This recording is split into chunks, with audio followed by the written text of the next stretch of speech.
আসসালামু আলাইকুম শিক্ষার্থী বন্ধুরা, বেসিক ইংরেজি গ্রামার কোর্সের আজকের ক্লাসে তোমাদের সকলকে স্বাগত জানাচ্ছি।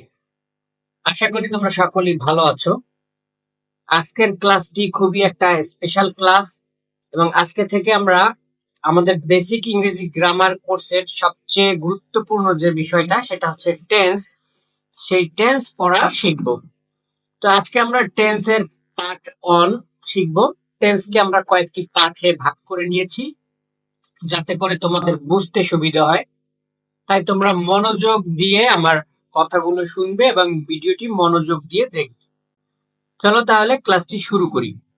টেন্স কিন্তু খুবই গুরুত্বপূর্ণ একটা বিষয়, কারণ তুমি যদি টেন্স ঠিক মতো বুঝতে পারো তাহলে তোমার ইংরেজি গ্রামারের 90% গ্রামার শেখা শেষ হয়ে যাবে। তাই তোমরা টেন্সটা কিন্তু বোঝার চেষ্টা করবে। তো আমরা দেখি টেন্স কি। টেন্স হলো সময় বা কাল। ভাব সংগঠিত হওয়ার সময়কে টেন্স বলে। এর থেকে বেশি কিছু জানার দরকার নাই। আসলে আমরা কোনো জিনিসই সংজ্ঞা ওইভাবে মুখস্থ করব না, আমরা বিষয়টাকে বোঝার চেষ্টা করব যে আসলে বিষয়টা কি, এবং সেগুলো উদাহরণের মাধ্যমে দেখার চেষ্টা করব। তুমি শুধু এটুকু জানলেই হবে টেন্স হলো সময় বা কাল। ভার সংগঠিত হওয়ার সময়কে টেন্স বলে। অর্থাৎ আমরা যে পার্টস অফ স্পিচের মধ্যে ভার্ব চিনে এসেছি, সেই ভার্ব সংগঠিত হওয়ার সময়কে টেন্স বলে। এখন দেখি আমরা টেন্স 3 প্রকার। টেন্স মূলত প্রধানত 3 প্রকার। এর মধ্যে রয়েছে প্রেজেন্ট টেন্স বর্তমান কাল, পাস্ট টেন্স অতীতকাল এবং ফিউচার টেন্স ভবিষ্যৎকাল। এখন এই 3 প্রকার টেন্স কি আবার সেগুলো আমরা দেখব। এখন প্রেজেন্ট টেন্স কি? প্রেজেন্ট টেন্স হচ্ছে বর্তমান কাল। বর্তমানে কোনো কাজ হয় বা হইতেছে এরূপ বুঝালে ভার্বের প্রেজেন্ট টেন্স হয়। অর্থাৎ কাজটা কিন্তু বর্তমানে হয় বা হইতেছে এরকম বুঝালে কি হবে? Present tense. যেমন খেয়াল করো, আমরা উদাহরণ দেখলেই বুঝতে পারবো। আই ইট রাইস, আমি ভাত খাই। Tania goes to school, Tania স্কুলে যায়। সবগুলো কাজ কি বর্তমানে বোঝাচ্ছে, অর্থাৎ এখন এই মুহূর্তে কাজটি হয় বা হইতেছে এরকম বোঝাচ্ছে। তাহলে যদি বর্তমানে হয় তাহলে সেটা হচ্ছে প্রেজেন্ট টেন্স। এবং এটা আমরা বুঝি কিভাবে, এই যে ভার্বটা কিভাবে রয়েছে, এই যে এখানে সংজ্ঞায় আমরা দেখে এসেছি ভার্ব সংগঠিত হওয়ার সময় কে টেন্স বলে। অর্থাৎ ভার্বটা কখন হচ্ছে সেটা বোঝাচ্ছে। সেটা আমরা সব ধরনের টেন্স গুলো যখন পড়ে ফেলবো তখন আমরা বুঝে যাব যে ভার্বটা দ্বারা কিভাবে বোঝায় যে এটা বর্তমানে হচ্ছে, এটা অতীতকালে হয়েছে, এটা ভবিষ্যৎকালে হবে। তো এখানে এই যে উদাহরণটা রয়েছে সেটা হচ্ছে প্রেজেন্ট টেন্স। এবার আমরা পাস্ট টেন্সটা দেখি। পাস্ট টেন্স কি? পাস্ট টেন্সের অর্থ হচ্ছে অতীতকাল। অতীতে কোনো কাজ শেষ হয়েছিল বা চলতেছিল এরূপ বুঝালে ভার্বের পাস্ট টেন্স হয়। তোমরা অতীতকাল বোঝো, অতীত কথাটার ইংরেজি হচ্ছে পাস্ট, মানে যেটা আগে ঘটেছে, যে কাজটা আগে হয়ে গেছে, পূর্বে হয়ে গেছে, সেই সময়টাকে বলে পাস্ট বা অতীতকাল বা অতীত সময়। তো এই অতীত সময়ে বা অতীতকালে বা পাস্ট সময়ে যে কোনো কাজ যদি হয়ে থাকে সেটা হচ্ছে পাস্ট টেন্স। যেমন আমি ভাত খেয়েছিলাম, এই কাজটা আমি আগে করেছিলাম। এই আই এট রাইস, এখানে কিন্তু এই যে ভার্ব এট, এটা দ্বারা কিন্তু বোঝাচ্ছে কাজটা আগে হয়েছে। আমি তোমাদেরকে ভার্বের ফর্ম পড়িয়েছি, ভার্বের যে 5 ধরনের ফর্ম আমরা পড়েছি সেগুলো এই টেন্স করতে আমাদের কাজে লাগে। খেয়াল করো, এখানে একটা উদাহরণ ছিল, যেমন আই ইট রাইস, আমি ভাত খাই। এটা বর্তমান কাল, বর্তমানে আমি খাচ্ছি, এজন্য এটা প্রেজেন্ট টেন্স। আর আমি ভাত খেয়েছিলাম, এটা হচ্ছে এট, আই এট রাইস। অর্থাৎ ভার্ব থেকেই কিন্তু বোঝা যাচ্ছে যে আমি কাজটা বর্তমানে করছি না আমি অতীতকালে করেছি। তো যখন পাস্ট ফর্মে থাকবে, যে ভার্ব এট আছে, সে কারণে আমরা বুঝেছি এটা পাস্ট টেন্স। আবার দেখো, মহিমা স্কুলে গিয়েছিল, বাংলায় যদি হয় সেক্ষেত্রে আগের কোনো ঘটনা যদি হয় সেটা বোঝানোর জন্য এই যে ভার্বের পাস্ট ফর্ম হবে। মহিমা ওয়েন্ট টু স্কুল, মহিমা স্কুলে গিয়েছিল। এই গো এর পাস্ট ফর্ম হচ্ছে ওয়েন্ট। এই যে তানিয়া গোস টু স্কুল, এখানে তানিয়া গোস মানে তানিয়া যায়, সেটারই পাস্ট ফর্ম এখানে নামটা পরিবর্তন হয়েছে, তানিয়ার জায়গায় মহিমা ওয়েন্ট টু স্কুল, স্কুলে গিয়েছিল। আমরা যদি আরেকটা উদাহরণ দেখি, তারা গতকাল মাঠে খেলেছিল। They played in the field yesterday. এই যে প্লেড, তারা খেলেছিল, ইন দ্য ফিল্ড ইয়েস্টারডে, গতকাল। এখানে এই প্লেড পাস্ট ফর্মে রয়েছে, ইয়েস্টারডে গতকালকে, তার মানে কাজটা আগে হয়েছিল। তাহলে তুমি এখন সিম্পল যেটা বুঝলে সেটা হচ্ছে পাস্ট টেন্স হচ্ছে অতীতকালের কোনো কাজ, আর প্রেজেন্ট টেন্স হচ্ছে বর্তমান কালের কোনো কাজ। এখন আমরা দেখব ফিউচার টেন্স কি। ফিউচার টেন্স হচ্ছে ভবিষ্যৎকাল, অর্থাৎ কাজটি ভবিষ্যতে হবে, অর্থাৎ সামনে হবে, বর্তমানেও না, অতীতকালেও না, মানে পূর্বেও না, বর্তমান কালেও না, কাজটি হবে ভবিষ্যতে। তো কি বলছে, ভবিষ্যতে কোনো কাজ হইবে বা হইতে থাকিবে এরূপ বুঝালে ভার্বের ফিউচার টেন্স হয়। যেমন আমি ভাত খাবো, আই শ্যাল ইট রাইস। এই যে এখানে ইট এর পিছনে যে শ্যাল রয়েছে, একটা অক্সিলারি ভার্ব, এই ভার্বটা দ্বারা এই মূল ভার্ব বা প্রিন্সিপাল ভার্ব, আমরা কিন্তু ভার্বের প্রিন্সিপাল ভার্ব, অক্সিলারি ভার্ব এগুলো পড়ে এসেছি। তো এই দুইটা মিলে যখন বসে তখন বোঝাচ্ছে যে কাজটা ভবিষ্যৎকালে হবে, সামনে হবে। আই শ্যাল ইট রাইস, এটা দ্বারাই ভার্বের সময়টা বা কালটা বোঝাচ্ছে ভবিষ্যৎকালে হবে। সে স্কুলে যাবে, হি অথবা সি, ছেলে অথবা মেয়ে হতে পারে।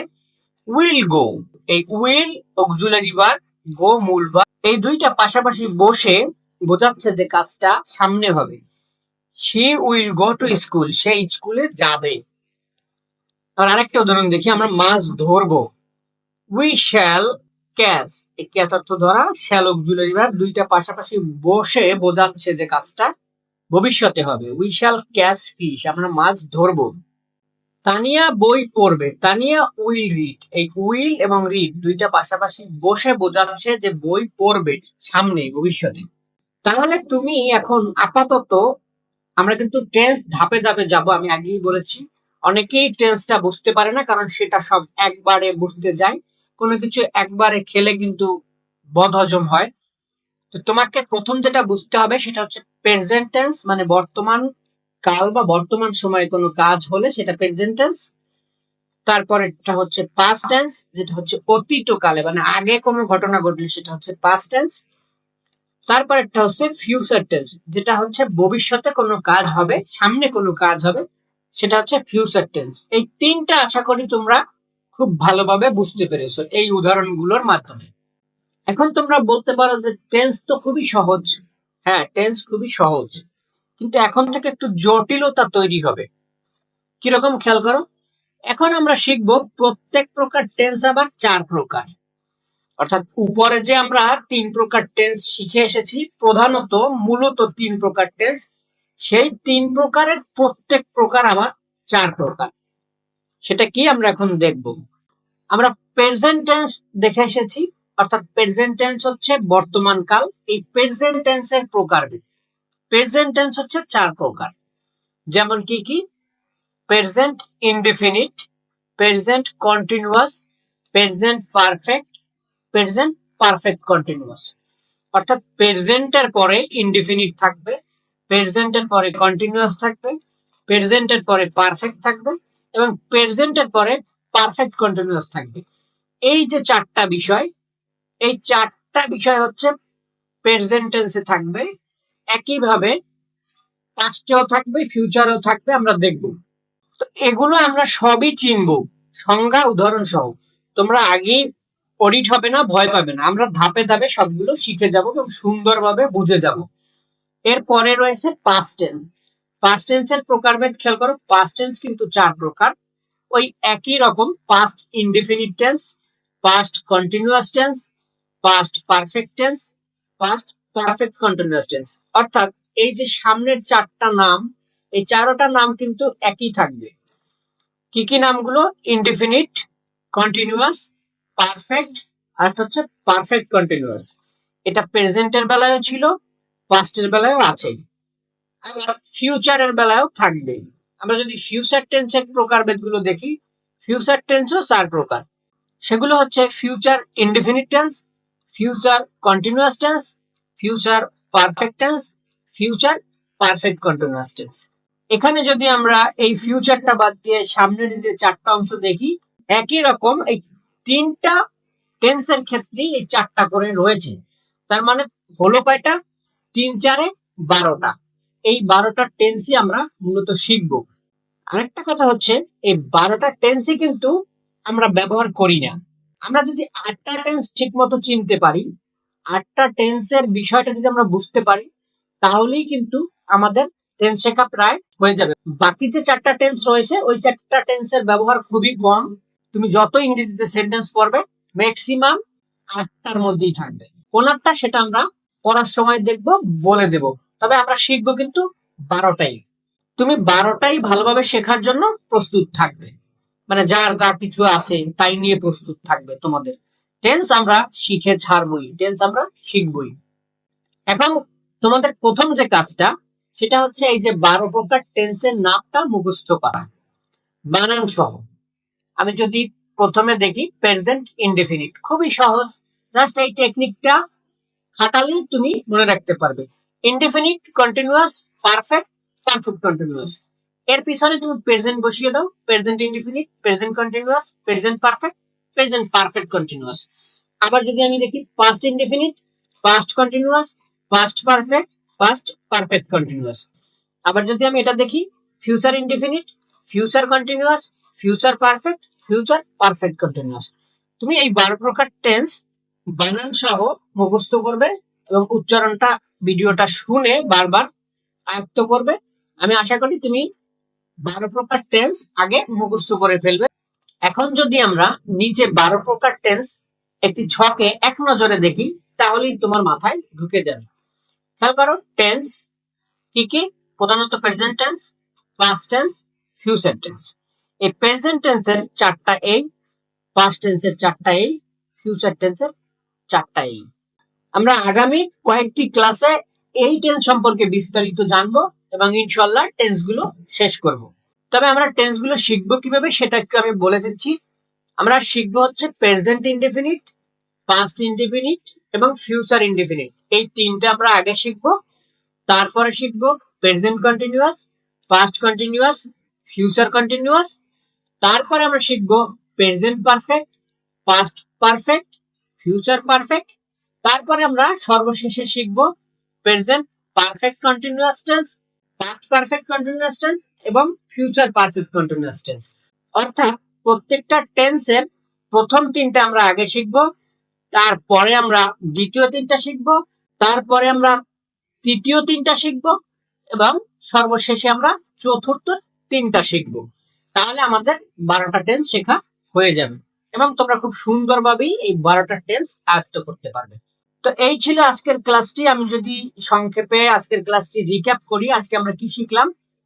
আজকে তোমাদের মূলত টেন্স সম্পর্কে একটা ধারণা দেওয়া হলো। আমরা কিন্তু এখন পর্যন্ত টেন্সের মধ্যে যাইনি বা টেন্স পড়িনি। যে 12 প্রকার টেন্স, তার এক প্রকার টেন্স আমরা পড়িনি। টেন্স বিষয়টা কি সেটা বোঝানো হলো, যে টেন্স হলো ভার্ব সংগঠিত হওয়ার সময়। আর টেন্স প্রধানত 3 প্রকার, সেগুলো কি কি? Present, past, future. আমরা দেখলাম উদাহরণে প্রেজেন্ট টেন্স কি, বর্তমান সময়ে যদি কোনো কাজ হয়ে থাকে। পাস্ট টেন্স কি, অতীতকালে যদি কোনো কাজ হয়ে থাকে। ফিউচার টেন্স কি, ভবিষ্যৎকালে যে কাজ হবে সেগুলো হচ্ছে ফিউচার টেন্স। এরপরে আমরা দেখলাম প্রত্যেকটা টেন্স আবার 4 প্রকার। প্রেজেন্ট টেন্সের 4টা দেখলাম, পাস্ট টেন্সের 4টা দেখলাম, ফিউচার টেন্সের 4টা দেখলাম এবং সর্বশেষে আমরা এক নজরে একটা ছকে এই 3 প্রকার টেন্সেরই 4টা করে দেখলাম। 3 4 12টা।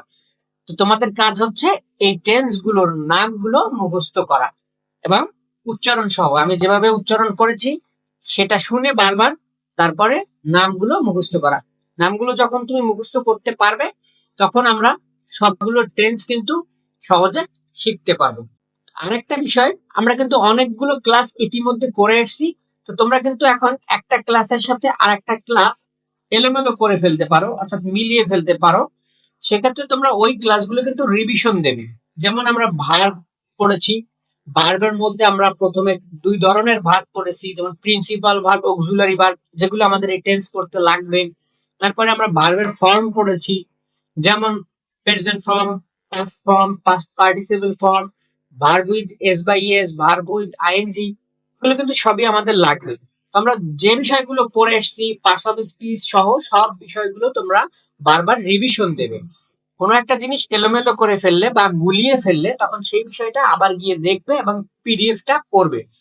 এই হচ্ছে তোমাদের হোমওয়ার্ক। এগুলো যদি করো এবং পরবর্তী ক্লাসগুলো যদি তোমরা কন্টিনিউ করো তাহলে ইনশাল্লাহ তোমরা টেন্সটা বুঝতে পারবে। তো এই ছিল আজকের ক্লাসটি, সবাইকে ধন্যবাদ। তোমাদের সাথে আমার দেখা হবে পরবর্তী ক্লাসে। সবাই ভালো থাকবে, সুস্থ থাকবে।